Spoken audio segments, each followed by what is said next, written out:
कितना मनोरम दृश्य है ना?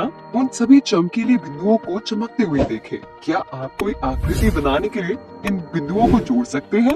ओह हाँ, देखो मैंने एक वृक्ष बनाया।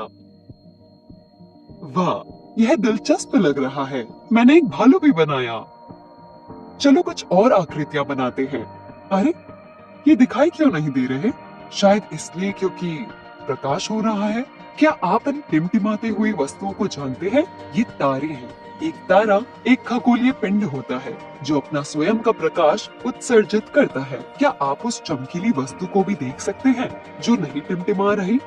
हाँ, वह शुक्र ग्रह है।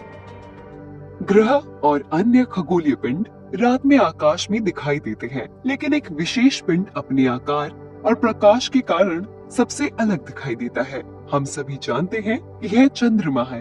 क्या चंद्रमा सारी रात एक जैसा दिखाई देता है? नहीं, ऐसा नहीं है। किसी रात को चंद्रमा बड़ा और गोल हो सकता है, जबकि अन्य रातों में उसका आकार भिन्न दिखाई देता है।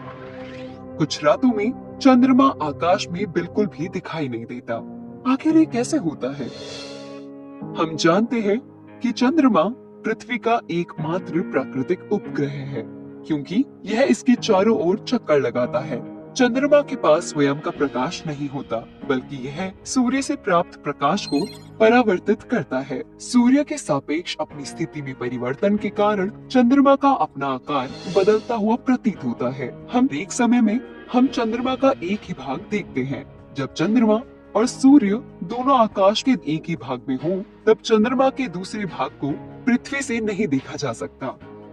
चंद्रमा का वह भाग जो सूर्य द्वारा प्रकाशित होता है, पृथ्वी से नहीं देखा जा सकता। हालांकि चंद्रमा का वह भाग जो पृथ्वी से देखा जा सकता है, वह पूरी तरह से काला होता है। इसीलिए चंद्रमा पृथ्वी से दिखाई नहीं देता और इस चंद्रमा को अमावस्या का चांद कहते हैं।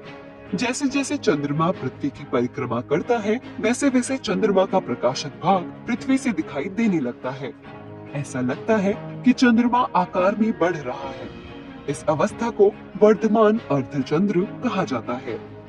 तब पृथ्वी से ठीक आधा चंद्रमा दिखाई देता है। इस स्थिति को पहली तिमाही कहते हैं। जैसे कि पृथ्वी से देखा गया है, जैसे जैसे चंद्रमा पृथ्वी के चारों ओर अपनी परिक्रमा जारी रखता है, इसका आकार बढ़ता रहता है। इस अवस्था को वैक्सिंग गिबस कहा जाता है। अंत में 15वें दिन चंद्रमा गोल और बड़ा दिखाई देता है।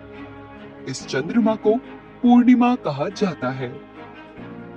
15वें दिन के बाद चंद्रमा का आकार घटने लगता है। इस कला को वेनिंग गिबस कहा जाता है। इसके बाद फिर से पृथ्वी से अर्धचंद्र दिखाई देता है। इस चरण को तीसरी तिमाही कहते हैं। इसके बाद चंद्रमा का आकार और भी कम होता चला जाता है।